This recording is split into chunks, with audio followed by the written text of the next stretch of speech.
Today's the day. We're doing the first fuel up in however many years, probably 15 or more.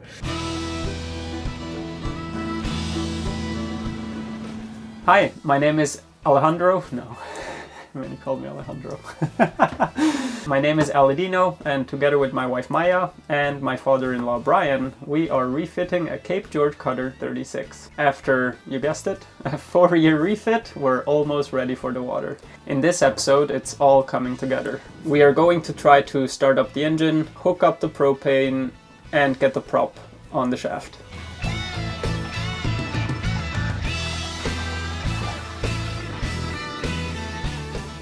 And I was crawling around looking for leaks, but the first jerry can has gone into the tank successfully and nowhere else. Number one is empty. Yeah. Hey you guys. Hello. We are about to do something quite momentous. Yes, finally. Let's see how it goes. First start is always exciting. Yeah, we're about to start the engine. When you supply raw water to cool an engine when you're on the hard, you should never add that water to the system with pressure. For example, connecting a hose straight to it, because you can flood the engine. Always let the pump suck the water. So now we have a hose here. And this one, we're just gonna dip it into the water tank, and that's how the engine is gonna get cooled now. There we go. Let's make sure it's in the water, and as the impeller goes on and starts spinning, then it will suck water from here. And it's just going to be a short little run. You should start the engine for only 5 minutes the first time, because then you have to check the oil and yeah, just start smoothly. Well, hold your horses. How confident are you that this is going to work? We have run through the checklist. The only thing is maybe there is a leak here and there, and I have to tighten up a hose clamp a little more. Hopefully not, since I tend to overcrank them. But I think that's one possible error. But everything else has been done pretty diligently. Those are confident words. And I don't think we'll run through the entire checklist. I mean, if you are doing this at home, then you run through the checklist yourself. But usually an engine needs fuel, air, water for cooling. What else? Water for the... And oil and coolant.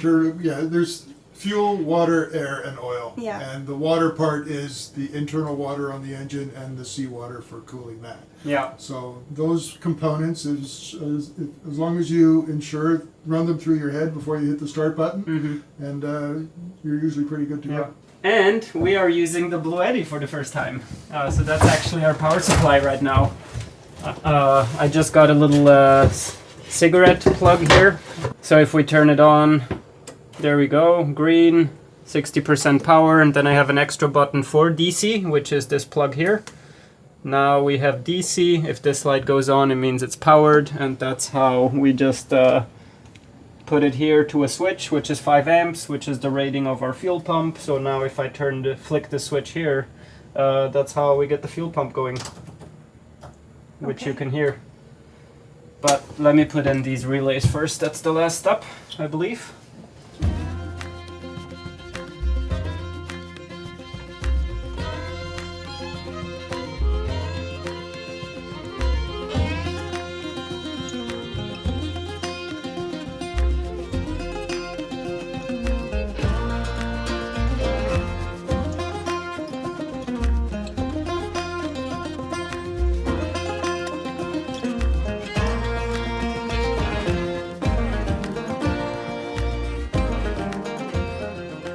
Alright, fuel pump is on. Now I'm going to hit the switch, power up the system. I'm going to turn on the engine. Just be careful, don't get too close to the belt. And if it jumps on and runs, then I want to go down below, see if water is actually coming out of the dripless, because that gets a constant feed now. And see if water comes out from the exhaust, of course. Shall we do it? Let's do it. Let's do it. I'll stand Oh my gosh, are you guys nervous? I mean... Well, it's just an engine. Finally! So I'll just make sure that the hose is properly in the water and that everything's okay with the engine in this side of things. Okay. Yeah. Okay, so there's the audible buzzer. And And we have 13 volts at the battery. Ready to go? Ready to go. Ah! Oh my god! What the heck, Aladino? 1000 RPM.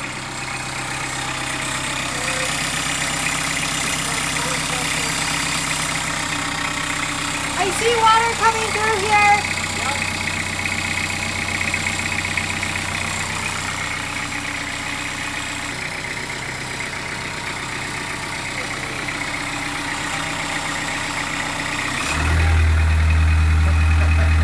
Nothing beats a diesel engine, Maya. I told you that a long time ago.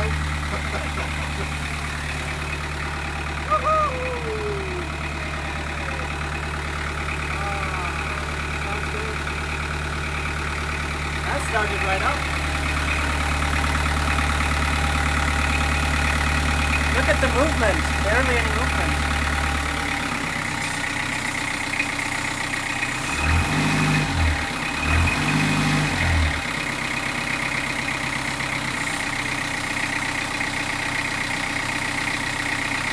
Wow, do you remember how our old engine bounced around? This is nice. 4 cylinders, a little smoother. You've got excellent primary and secondary balancing with 4-cylinder inlines. Yeah. Nice.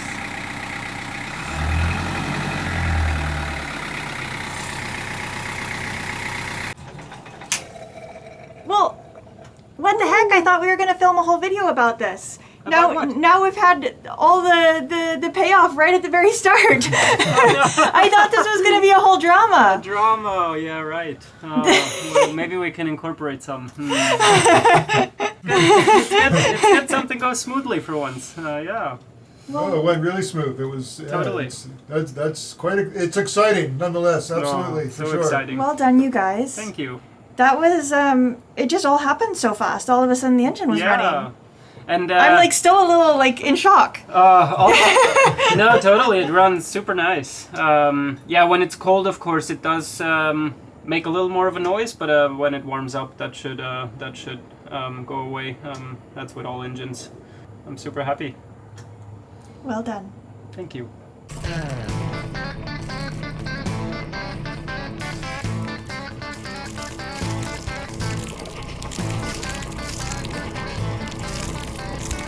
Yep. The other way. Oh, look how nice and smooth that is. Wow. Holy heck, Aladino! We're ready to fly. And with that, you're off. Hey, Dad, you came for the big main event? I came for the big main event. On my way back home now. Yeah. I'm really, really happy that we managed to get the engine going before I left. That it did their job in putting a wonderful engine together, that's for sure. And fired right up, and it looks like it's running really smooth.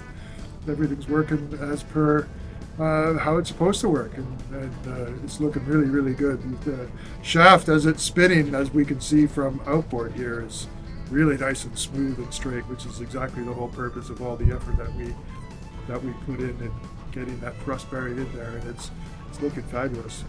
Thanks for being here, Dad. Oh, you're welcome. Yeah. Safe drive. Ride Oh, yeah. slowly and carefully. Slowly and carefully. Yes.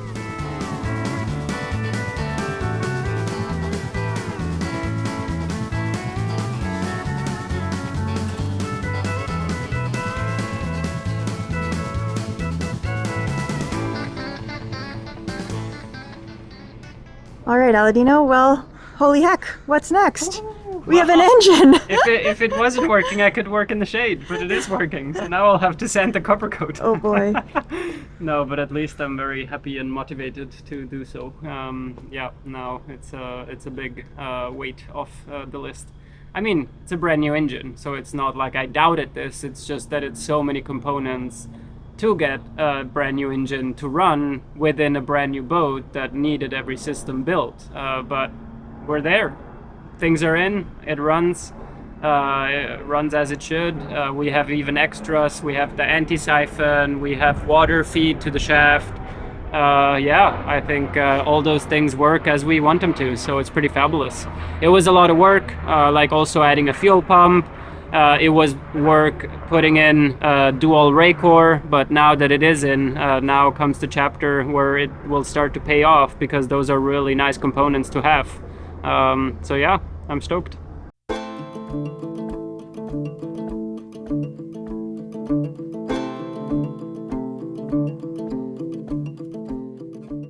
Of course, there's no time to pause, so next up, I picked up the sander to sand the anti-fouling. Applying the copper coat was a big task that we completed in last week's episode, so if you want the more in-depth knowledge about how that went, check out that episode. But the last thing before splash is burnishing the surface. You do this because copper coat is nothing else than a lot of copper powder held captive to the bottom of your hull with epoxy. So after applying it, the last layer covering and encapsulating and holding that copper to your hull is epoxy. So like that, it's not doing anything because the copper is insulated. So burnishing means sanding the surface very lightly. So you open up that surface so that the copper is exposed and therefore activated. Because yeah, then it can interact, and it's actually copper that makes the surface of your hull.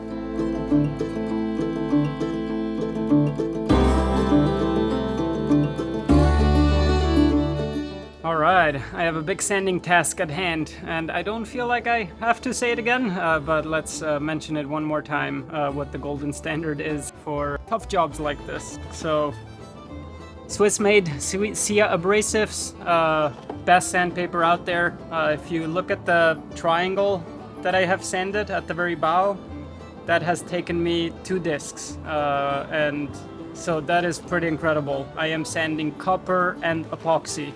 It doesn't get much harder than that, but these Sia net discs, they're ceramic, the abrasive material, and it really goes a long way. They are mesh, so dust suction is excellent. I don't have a single copper particle up my nose. Of course, it's paired with a sander, with a good sander and a good vacuum. But I'm very impressed how long one disc lasts, and I am trying to sand very carefully. So it's not like I try to make a disc last as long as possible, because then you just start pressing more. You may want to twist the sander a little bit, which doesn't give you even results, which is very critical right now, that I'm trying to take away as little as necessary, but as much as needed to get a smooth surface and have all the copper exposed.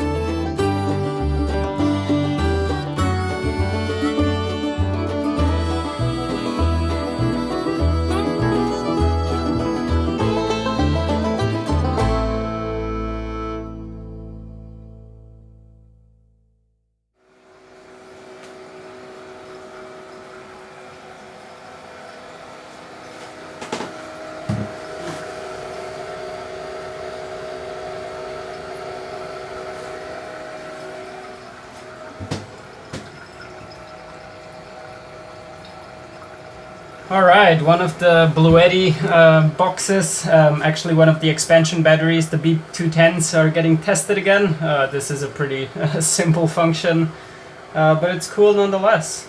So right now I hooked up a bilge pump to a cigarette 12-volt plug, and it's emptying our water tanks. I added some bleach, had it do its thing, but now I want to drain them and then repeat the process and just like keep flushing the tanks. They were pretty gross when we got the boat. Water was sitting in it for a long time, and yeah, life was starting in the tanks.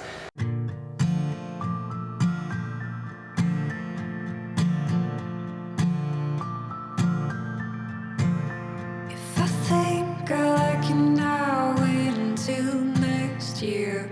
Not gonna calm down, I'm gonna face my fear. We are really close to launch now. The boat is looking great, the engine runs, the rocknet anchor fits perfectly on the bow. Mast is up, interior looks good. There's only one important interior space that still needs to be put together. What you working on? Some wiring. Some wiring? Yes, nice task. Some boat yoga. Are you Yeah. wiring up the fan for the head? Also, but mostly important things. Oh, isn't that important? No, it is important, Oh. but I mean, we just want to go in the water. It's about having the necessary requirements to please a surveyor. So the surveyor is not going to care. We are going to care. I see. Yeah. So what is the surveyor going to care about? Nav lights, bilge pump, those sort of things. Propane sniffer.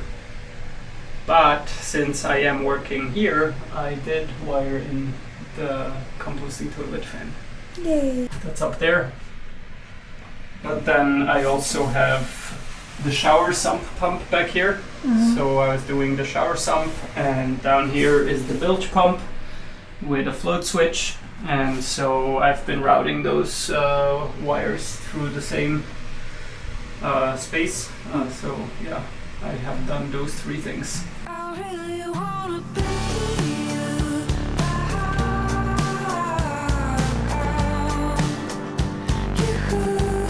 I really wanna be you.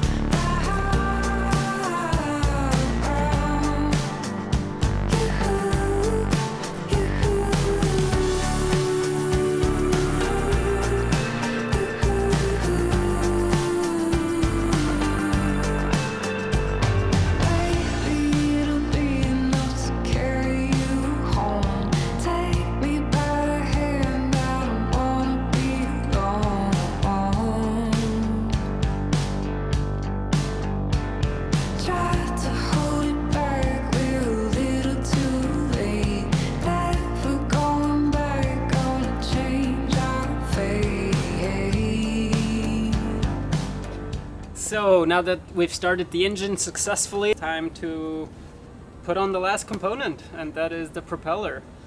So the propeller was actually at Brian's house, so I think he did something to it. The propeller was at a kind of a spa, so he did shine it up, and it looks super good.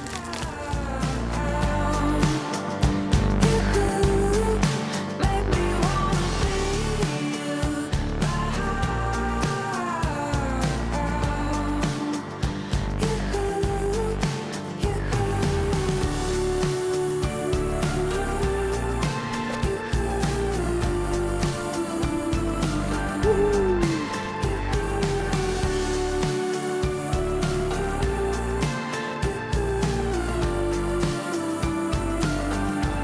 I really wanna be you.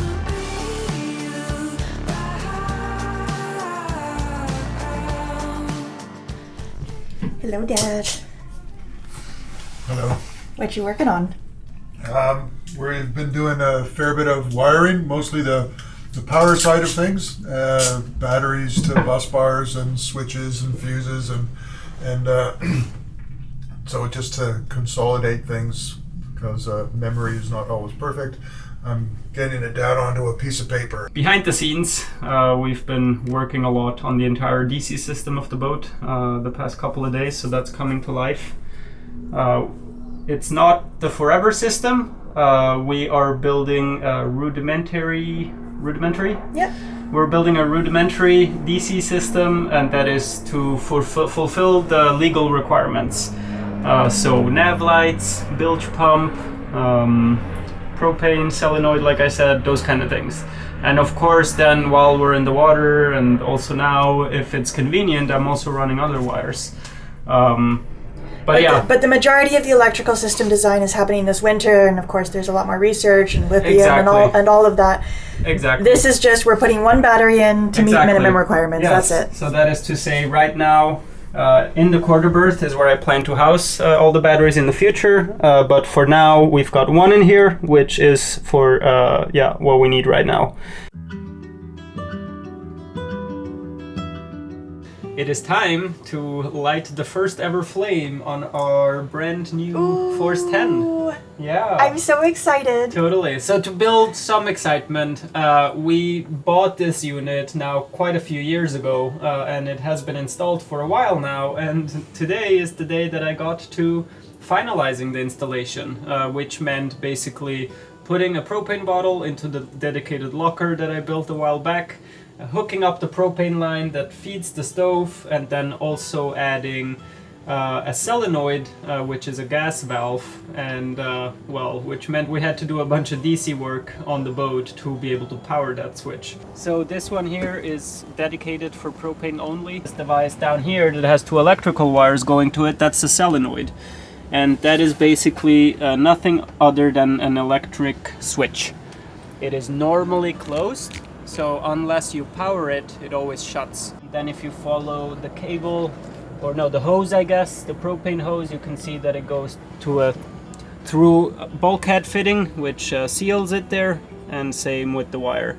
And one other thing I did is just fill a spray bottle with water and soap, and so I sprayed some of this on every connection that I had to make. So yeah, just a note that I checked for leaks, and there is no leaks. And I can also check the pressure gauge, and the needle stays put. I don't lose pressure. But that would be a pretty big leak. So next thing is our DC switch. If we flick that to on, now our panel has pixies, and here is the gas valve. We will do new labels, but I had an old label on here, and that's the one I used. So if we flick it, did you hear that? Yeah. That's the solenoid opening. Okay. So now the solenoid should be open. Wow, it's crazy to see a light on this panel. Right? That's the first time I've seen that. Yeah, and you don't hear a sound from the others because it's the solenoid that makes the noise. Yeah. Wow. So that one's working. And here we don't need a lighter. This one has spark makers. So which one do we want? That one. I can hear propane. No way. Yes way. Quick! Don't waste flame. Put something on there. No way. Man, it's coming to life. It really feels like this entity that is coming to life. It's been all of this structural work, and now there's lights and there's flames and all these empty husks of things that we just keep installing that have not served their purpose yet, and they're coming to life. Exactly.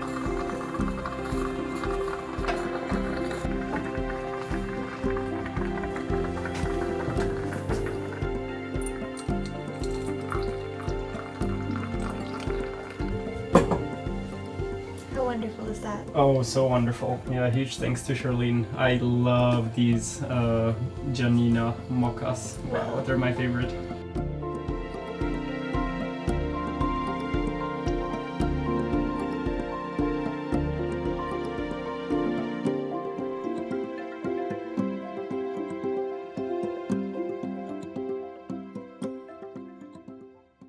Oh my goodness, Aladino. What? What have we just booked for Tuesday? Surveyor's coming over. Yeah. Oh. No sleeping tonight and tomorrow and the day after. Yeah. Well, it's Friday currently, so Yeah. yeah. It's one of those things that we just had to make a decision eventually. So yeah, we're trying to cross all our T's and dot all of our I's and get up to snuff with regulations. That means, procuring a lot of the safety equipment and having the nav lights and all those essential things working, bilge pumps, all the things that make a surveyor happy. Yeah, totally. So very stressful, but yeah, I gotta also say that I am somehow pleased that we drew a line somewhere and have this coming up on us now. Just of course hope that it goes smoothly, but I also know that they also take notes and they say you have to do this and that before you splash. I'm happy we drew the line and have this coming up. Mm-hmm. And then we work from there. Yeah, I mean, I'm certainly not concerned with him having any issues with the quality of the work done. It's more just whether enough of it has been done yet and whether we have all of the necessary things completed. But I think we're getting there. We're definitely getting there. Yeah. You're doing an amazing job. Thank you. So the next few days are going to be a whirlwind of preparation, as if the last few weeks weren't. But we'll be back next week with the final preparation leading into survey. What I'm most excited for, to be honest, is before the surveyor comes, we also want to make the boat look really nice. So we are going to, bring in the cushions and make it look finished and complete and tidy. We haven't had that for quite a while. We did it once when we were in the USA, when we brought the cushions in and kind of made the boat look good. But it was at a really different state of completion then, and I think bringing all those things in now, the boat will actually look finished, and it's going to be really exciting to see. I agree. So I can't wait for that. Next week is going to be a fun visual episode. Nice. Yay. Yay. Huge thank you for being here. Thanks, everybody. Huge thank you. We couldn't do this without you guys, and we're just so appreciative. A really big thanks to the folks whose names are now appearing on screen. I'll make them appear over here. For always going the extra mile to make sure that Magic Carpet keeps being produced.